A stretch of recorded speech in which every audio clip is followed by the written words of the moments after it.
Hello everyone, thank you for tuning in. Again, I am Kayleigh Bateman, the Managing Director, Community and Partnerships at She Can Code. And today we are discussing what's your value add, creating the confidence to negotiate for anything. I've got the phenomenal Tamara McLemore, a project management professional with over 2 decades of experience. We're lucky to have Tamara with us today. She not only helps women conquer the project management professional certification in record time, but she also empowers them to demand what they're worth in the workplace. So we're going to pick her brains on that subject today. And welcome to Spilling the Tea. Lovely to have you here. Thank you. I'm so excited to be here. Thank you for joining us. I know you're a super busy lady. We're going to kick off with a bit of context about you, if that's okay, Tamara. Can we hear a Oh, little bit about you and your background? yes, just a little bit because I don't like to talk about myself, but I know it's We're going to drag necessary. it out of you. Yes, so like you said, I have a little bit experience in project management. I started in IT, telecom industry, and then I worked for the federal government where I got to do so many different of our U.S. federal agencies. And it gave me a variety of projects. I got to do the VA hospital because normally I was used to doing corporations which shut down at 5 or 6 o'clock and you can cut over without disrupting their workday. But when you're doing a hospital, it's 24/7. So that was a different mindset of managing those projects. And then I went to the airlines, one of the US biggest airlines, Delta Airlines, and I got to do so many different projects with them. But we call it below the wing, meaning everything that gets the plane off the ground, the engine shop, and above the wing as well, putting, people in the seats, as well as a law firm. So I've done project management just about everywhere, and I just love it. And like you said, my new goal is to people think it's to get the PMP certification, the project management certification. But really, it is to decrease this wage gap between men and women. That is my true mission. And getting that PMP certification, getting the confidence, getting the swagger, getting the tools, that is my new love and my new joy, helping women get that. Yes, I love that. I would going to cut that because I couldn't get my words out. Out of curiosity, what did you study? How did you fall into the tech industry, or did you take a traditional route in? What happened there? Truly fell in. Literally, I have a journalism degree, a mass communications Oh, really? degree, absolutely from Xavier University, and I thought I wanted to be a sports reporter. I really out in high school, I was a cover editor of the newspaper, sports editor, and I thought that's what I was going to do. And I quickly found out it was not the world for me. However, writing and communicating is so important in project management. As a matter of fact, it's like 100% of managing projects. And so I literally fell into project management, non-traditional, accidental. That's what I call myself, Oh. the accidental project manager. I love that. Oh, Spilling the Tea was started just so we could talk to ladies about how they found their way into tech and the roles that they do. Because so many ladies don't take computer science and come in, and everybody thinks you have to be that traditional computer science student and you have to be a coder. So we just have to hear different routes and how people fall into the tech industry, because there's so many people that It's do that. it's so many. And the funny thing is my best friend was a computer science major and now she's a hairstylist. She A went the highly other way. she went the opposite way, a highly sought after hairstylist. And so we totally switched. Absolutely.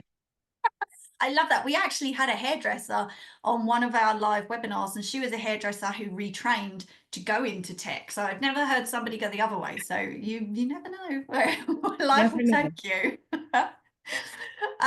Well, your career, it spans multiple industries, as you mentioned a few there, from tech to aviation to government. But what inspired your transition to project management, and how has your PMP certification played a role in shaping your journey? Reason being, we have a lot of ladies on here that say, I want to be a project manager because I didn't actually realize that everything I was doing was project management. And they don't realize all the skills they've been using actually as a project manager until they talk to a project manager and they go, oh, I didn't know I was doing that. What Yes. inspired you to transition into that? So I have to tell the whole truth and nothing but the truth. So I was not inspired. I was told. And so Yeah, I had mentors that were male and they're like, you're doing project management. So I started off as a project coordinator in IT, and I had all my managers and directors and VPs were project managers, directors, VPs, and they were like, you manage projects. I'm like, no, no, no. I help get things done. That is a project. And I got promoted so quickly. So I used to work for Ericsson, and that's when I started my career. I grew up in, in project management at Ericsson, and literally they were just fostering my career. And whenever I would implement something, and I'm thinking that the engineers should get credit, we're clapping for them, the executives, they're like, no, Tamara, you did that. And so they were always pointing out how I helped the project get from beginning to end. And they would say to me, Tamara, if you're sick or out on vacation, shit don't get done. And I'm like, Mhm. sure it does. I have this set up, I have these emails, I have this spreadsheet. They're like, people still can't get it from one stage to the next. So they helped me recognize very, very early in my career that I was a project manager and a great project manager. And so I credit that to great mentors and sponsors, who, by the way, were men, because those are the ones that were, well respected in the industry. Yes, I love that. You're so right. So many ladies don't realize that they're doing all of that anyway, and that they're really good at that, and they keep things moving. I love that you said that you help to get things done. I met a lady years ago who said to me, she worked in sales, and instead of explaining to people that she was sales when she met them, she'd just say, I find the shortest route to the money. And that was it. And you just totally summed up what you do without saying you're a project manager. I help get things done. That's it. That's all you need to know. Yes, and it's so funny you're saying that because my community, and I used to say, oh, I'm just for women that are in tech, but really now I have teachers that are transitioning to project management. I have nurses, doctors, pharmacists, you name it, finance, HR, people that do so I also have people that do events, all these big events. We have the Super Bowl here in the US. I have people that are working on that. So you name it, I have people that are getting shit done. Excuse my language. Now they realize by me breaking down the technical jargon and not being so technical with it, they Yeah. can see themselves like, yeah, in my industry, I'm the go-to person and I can get things done from beginning to end, including all stakeholders from executives all the way to people that are actually boots on the ground, and having them see that they can come in and turn around a project or initiative or other duties assigned, because you don't have to have the title. That is what everybody thinks, is that you need the title. That couldn't be further from the truth. Yes, and those projects that are stalling because people are just going around, they don't know how to move them forward. You're right, it's somebody that just comes in and says, this is what we're doing, and not having to know that technical jargon. So important, because so many ladies, we've had ladies on this podcast and members of our community say, you know what, I didn't know as a project manager, I didn't need to code, I didn't need to understand all of that technical language. I just needed to know how to communicate between teams and keep driving it forward. Nothing to do with being techie. That's it. And I'm so glad you're saying that. I like want to just shout that from the rafters, because that's what people think. And they say, well, Tamara, you're an SAP guru. You've been using SAP and all these PeopleSoft and Salesforce for all these years. But I am not in the system. Of course, I wasn't in SAP back in the day, but now I don't even get a log on when I get, when the companies hire me, I don't even get a log on. But because I understand all the modules. I understand the finance, the sales part, the material part. I have a bird's eye view. I can help get it from beginning to end. That's what you need to know. So Yeah. whatever your sweet spot is, whatever you bring to the table, that's what you emphasize. And the other stuff that you don't know, you hire, because project management is a team sport. People think it's an individual sport. It is a team sport. Yeah, you got to have lots of soft skills to communicate with everybody, upwards Oh and my, downwards.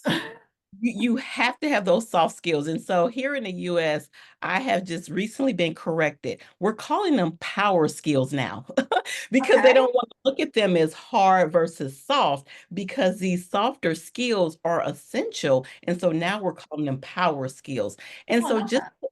Yeah, I love it as well. You see how I kind of perked up when I said power skills. In addition to that, the new project management certification exam is 42% people. I'm going to say that again. The new PMP exam, they're testing you on softer power skills, stakeholder management, resource management, the power skills. So 42% of the new exam focuses on those other skills that we take for granted. That's very high. Yeah. Extremely. And so people are starting to realize, wait a minute, I've been doing this all along per PMI. Yeah, yeah.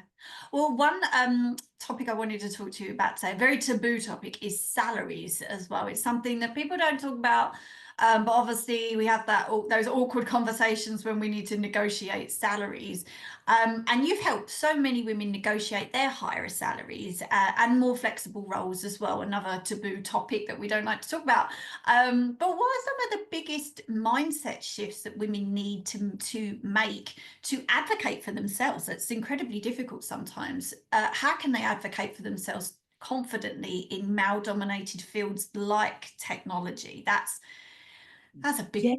that's Oh, a that's loaded question. so the first thing women need to do is understand their value and not just understand it in their mind. They have got to write it down, and not a dissertation, not begging or mansplaining is what I call it, but some Yeah. clear bullets. What have you reduced? What have you increased? What have you taken from beginning to end? Did you take a project and rescue it? Did you do a multi-million dollar project? Did you just, what did you do? And put it in bullets. Because if I was to ask you, what did you have for dinner 2 Tuesdays ago? You could not tell Yeah, me. I have no idea. No idea. So how was management supposed to know what projects you did for the last 12 months?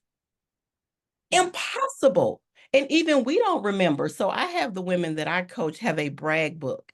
So as soon as they finish that project, they put it in their notes, somewhere they write it down. That way, when performance reviews come up, they have bam, bam, bam. These are the projects that they remind management that they've done. And then they have no if, ands, or buts about getting that promotion or that raise. And you don't have to really beg for it. It is in black and white, your contributions right there. And what people don't understand is management, we have so many people that we manage, we can't remember what everybody has done through the whole year. So you're just helping them help you. So that's the first thing. The next thing is we need to do our homework. So we do our homework on what a house costs. We do our homework on what a car costs. We put the different packages on a car. We get the base car, we get the midway. We just drape the car in everything that the dealership has.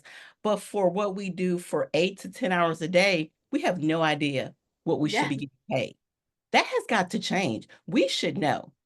And so the internet, the World Wide Web, it has everything. Whether you go to Google University, you go to LinkedIn, it has the data on what you should be making. And so you have to do your research. So that's what I would say. Just we got to change our mindset around that. Yes, I love that, because then you can go in as well on a hopefully a level playing field and say, like the this is the research that I've done. You always had that awkward conversation where you're waiting for the employer to give you the offer as well. Like if you're not already in the job and you're asking for a pay rise, and you're just interviewing to get into that company, there's that awkward conversation of, well, you tell me what you're willing to offer, not always what you're after and your worth. So it's such a taboo, and it's some companies, just the more transparent you are, the more likely someone is to stay as well, instead of getting Yeah. off on a wrong Ab- front. Absolutely. And so I have women think of this as dating. When you get more serious with somebody, you need to know what they're bringing to the table.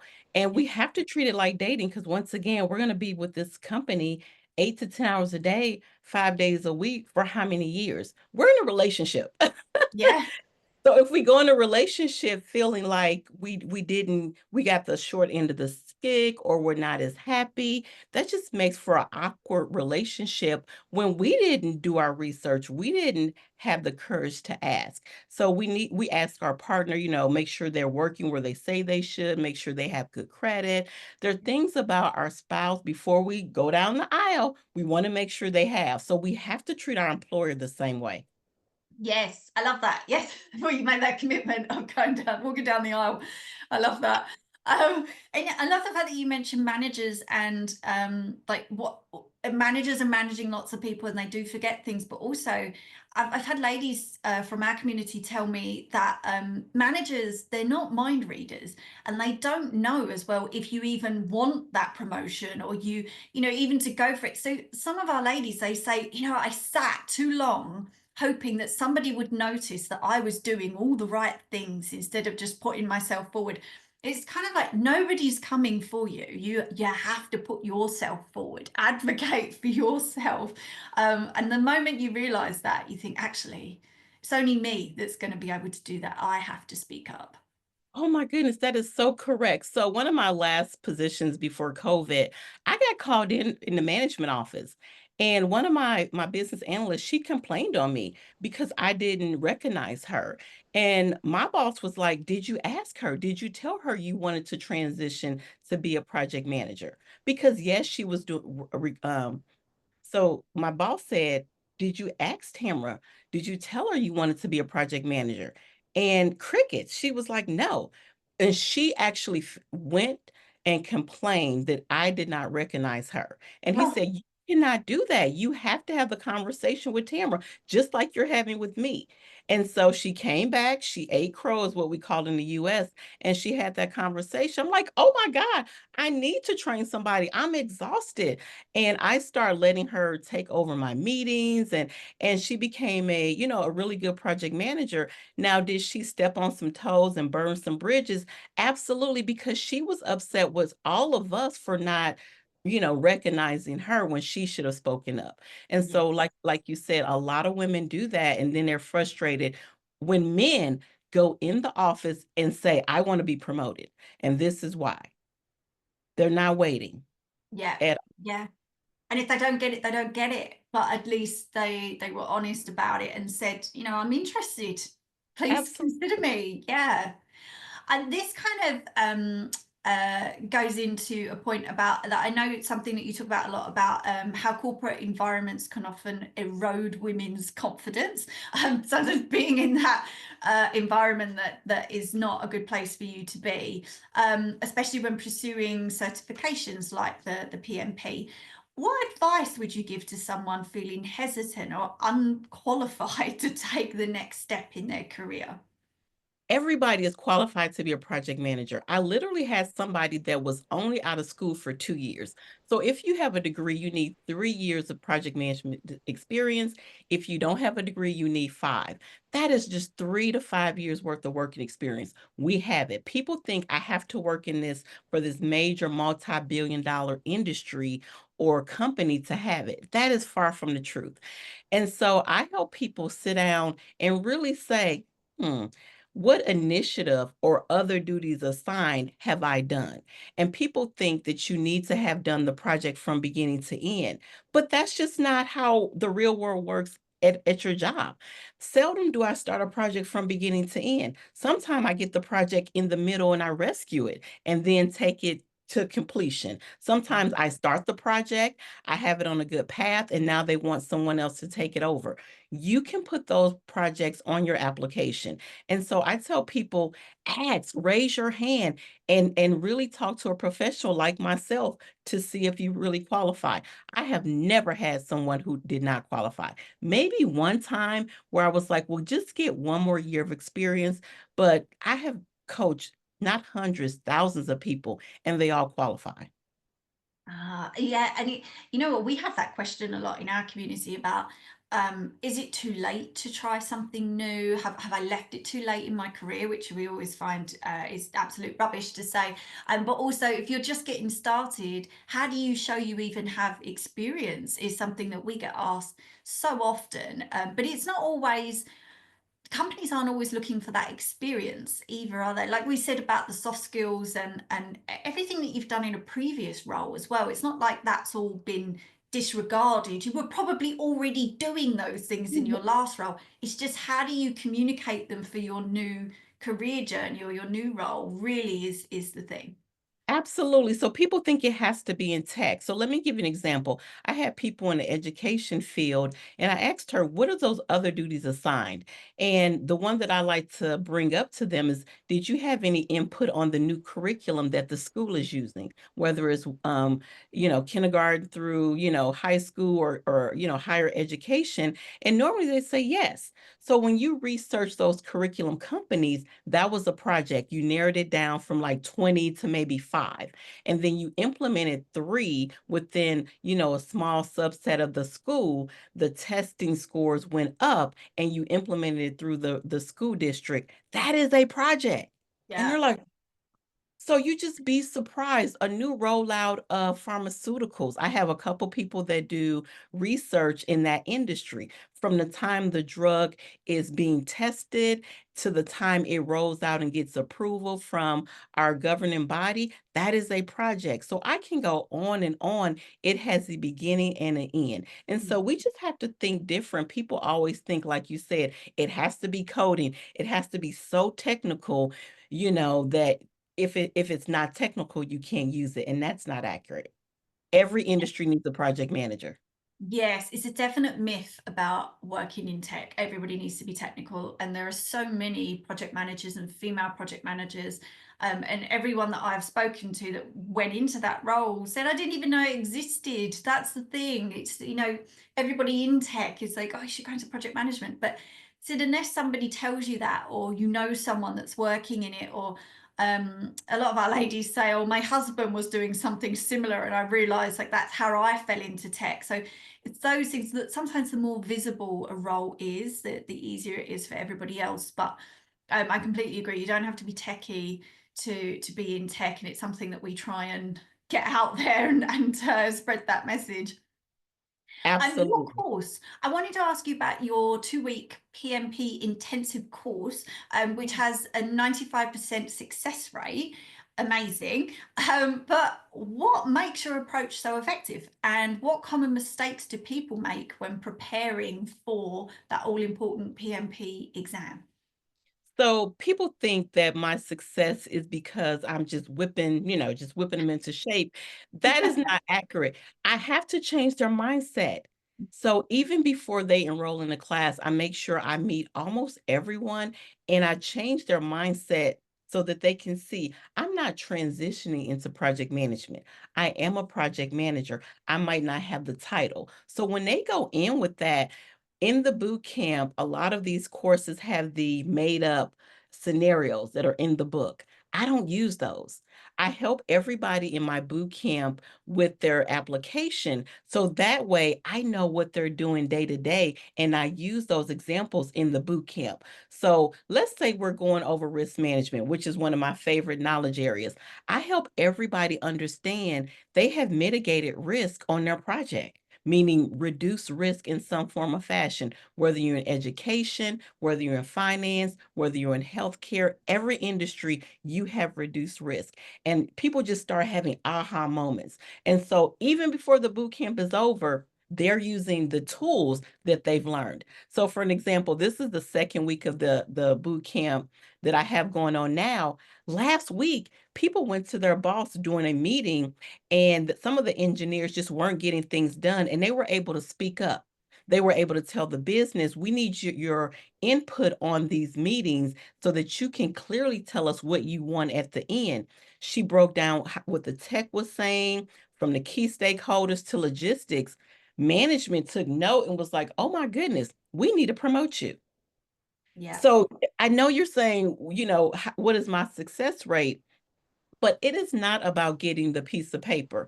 It is about learning the tools that makes you an effective project manager. And then you get the piece of paper. Then you get the PMP certification. That's the bonus. Yes. And all of that, I love that. All of that comes down to learning how to communicate with your team, and making things easier for other people. I spoke to a lady last week who works in data. She works in data research, and she said to me, as much as I love data research, and that's all great, if no one else can translate what I'm doing and what it means for everybody else, what does it even matter? And that's Correct. kind of the trick with project management. You're there to help everybody understand what is actually happening to move forward. So that person being able to speak up to management, and management just suddenly going, oh, Exactly. And so once you see what you bring to the table, and I'm a component of strength finders, there's a myth in project management that you have to be able to do everything. No, no, no. This is a team sport. So yeah, whatever you do well, that's what you do. And like I said before, you hire for your weakness. So my weakness, I manage $150 million in projects on any given organization. Guess what? I'm not a whiz in Excel. I'm not sitting in the system. I have a great project coordinator that can manage the finances on a day to day. I know them high level. I know what to look for, the burn rate, things like that. But I have a team that helps me with my weaknesses and I focus on my strengths. yeah, I because you're so right. So I think ladies do this in particular, and I have had a few ladies who said, when I stepped into leadership, I thought everybody expected me to have all the answers and to be able to do everything. And it takes a little while to realize actually I don't need to know everything or do everything. And you just said they're hiring for weakness because they're doing the jobs that you can't do, and your team isn't looking at you like, well, why doesn't she know how to do everything? She doesn't have to have all the answers. You are right, it's a team sport, and it is something that takes a little while to sink Absolutely. in. And I'm known for bringing everybody. So BC, I call BC before COVID when we were in the office. I was known for bringing at least two people to these highly technical meetings. I'm bringing my business analyst, and let's say I may bring somebody in cybersecurity or somebody in data. Like this is a team sport. They're like, okay, Tamara needs about 3 to 5 seats in here. Absolutely, because you're going to ask me questions, and instead of me saying I can't say I can get back to you, that is perfectly allowable. But if I bring the subject matter experts with me, we can go ahead and hash this out. That way, we don't have to have another meeting. You don't want the meeting after the meeting. So Yeah. Tam bringing the dream team with her to answer these hard questions that I just can't answer. Yes, so everything just keeps moving Absolutely. to get to launch or wherever it is that you need to get to. I had a lady tell me once, and it's something that has stuck with me in so many things in personal life as well and professional, but she said to me, done is better than perfect. And sometimes I just think, just get it done. We get it done and then we tweak it, but get things over the line, because so many people cannot get it over the line, and so they never move forward, or you lose good staff because they get frustrated that they never actually complete anything because somebody has been so hung up on perfection that they just never achieve it. And if it stays with me in everything. Done And better so than perfect. And you know what? So the newest methodology is agile. We've been doing agile forever, but it's known to be, prominent in the tech industry. And so at the beginning of my boot camp, I make sure that everybody day 1 or 2 have a great understanding of agile. And that is getting it out, getting it done. And so with our phones, whether you have a Apple phone or a Droid, they get it out. Those apps are not perfect. They have bugs, and monthly they send out new releases, which gives you an update. That is being agile. If the tech companies thought about perfect, we would never have technology. And so we have to switch that mindset to get it out there, get feedback. What are the features people are using? Oh, I thought they would love this new application, but really they're using this. Oh, we didn't do enough cybersecurity. Oh, we need to collect some more data on this. Oh, we need different integration. And then guess what? In 2 more weeks, they'll have a patch which fixes everything. Yeah. And Yeah. so nobody's poly perfect anymore. That has to go out the window. Yes, yeah, because so many people just get hung up on that. I love that, is switching that mindset to that, to get shit done, as you said at the beginning. That's how we do it. What about confidence? So, how do you help your clients translate the skills and confidence they gain from earning their PMP into that real world career advancement, such as landing a promotion or transitioning into a new industry. Is there anything that you do with that? Like actually sometimes studying something doesn't always align with when you get into the world of work and what you're doing. It can be quite a baptism of fire. So do you prepare them in some way? I do, and that's why it's so important that they use the skills even before they get the piece of paper, even before Yeah. they leave my boot camp. And so, like I said, last week alone, we had people trying it out, working with the business, working with the BA, having Mm. that bridging that gap between the highly technical people with the C-suite and seeing that, oh my God, this works. And so every time I have someone do that, so example, we talked about business analysts. I mentioned that term, and one of the people on the in the boot camp, he was like, "Oh my gosh, I didn't get a promotion recently, an internal promotion, because they were asking me, and I had no idea what they're talking about. And now I know I shouldn't have gotten that job. I had no idea what they were talking about. Now I'm real crystal clear. So now he's ready for the next promotion because he knows he's doing the job, but he didn't understand the language. And I Yes. made him recite what is a business analyst, what are the responsibilities, breaking down those business requirements, those end user requirements. And people think they're so technical. And it is, what is an end user going to do with Apple Pay, with Apple Music? Like, just breaking it down. How are we going to push start our car without inserting a key? That is a user story. And you could see in the boot camp, psh. So And it's that's how I different for every company as well. So you're right, those skills that they'll learn from you on how to take that to every company that you go to as well, and just think, okay, this is what I need to do. This is how I'm going to translate. It's not something that just stops at the first job. That's going to continue. absolutely. Another person in the boot camp, she does retreats, and it's this retreat regarding a certain type of she does retreats, these international retreats for women, and they needed some therapists. Well, she wasn't clear on the type of therapist. Well, you have so many therapists and counselors and just so many, credentials and what they specialize in, and she was too general. And so she realized she needed to really understand what were the people that were attending the retreat really need, so that we can research those therapists that are needed, those mental health professionals. And so everybody's just looking at the end result and then backtracking. So they're getting a different mindset. So that's how I know that they're getting it. And I am so excited for everyone that's getting this new PMP certification because it is working immediately. Yes, and you have worked with so many professionals as well, worldwide, and you work with people from India to Dubai and obviously the US and all over.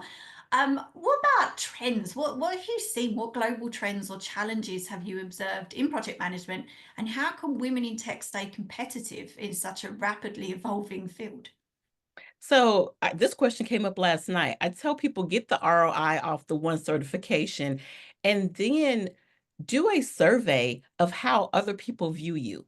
This is they have so many um professional type of surveys on what your peers think about you, what do your friends think about you, so that should I go into agile and get that certification? You mentioned data. Should I go into data? Should I go into AI? Don't get on the trend that is going to be an uphill battle, but what is something that you already are doing a little bit of or really interested in and want to explore? And that's what you should get into next. You should write everything that you potentially want to do, but then ask people, their opinion. They're like, girl, you've been doing data. Like when we go on trips, you look at the data and the lessons learned, and they will tell you, oh, you're already been doing it. And it's not an uphill battle once you realize I do have some expertise in this trending topic. A lot of people are using AI and Chat GPT, or you can call it whatever you want to call it, on your phone and just getting their feet wet. But when you really look at it, we've been using it for a long time. And so maybe that's something you want to get into. Yes, and right, it's such a tech is so vast as well. And I think people can get very confused about well, where do I want to start? Especially if you're transitioning into the tech industry for the first time, where do I want to work? Where do I want to start? People always go for those kind of more sexier routes, or where they think they want to work. And then actually, like talking to loads of data ladies, they're like, I absolutely love working over here. The impact that you make working in data, being at the right company that, allows you to really make something of data and make a big impact on our Yeah. customers.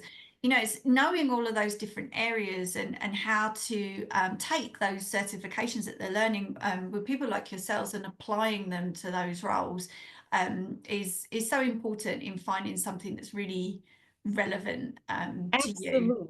And I want to say one thing, the easiest way to transition is at your own company because Yeah, they already know what you bring to the table. They yeah. know you're good at your job and they have a sneak peek of, oh, she'll be good at this. And so once you make your boss and, the organization know that you're interested in something else, then they're like, oh my gosh, we need more help. This is where, we have all these positions and I think you would be great for that. You can do a transition. They have professional development programs where you can rotate and go take a sneak peek for 6 months, a year.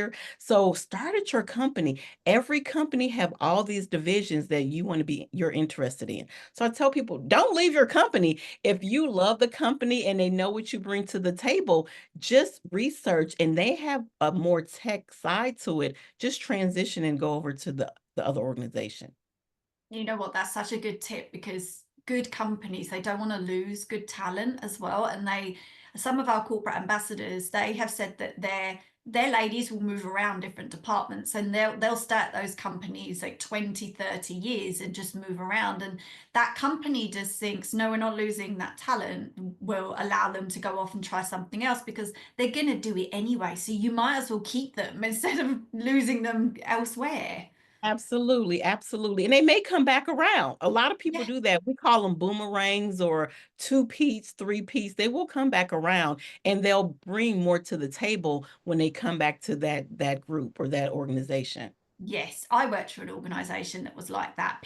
Everybody come back around to that organisation, but they kind of prided themselves in that's how they left things with people. It's like, go on and do something new, but we'll see you in a few years. It's absolutely fine. Yes. There are certain companies that are like that.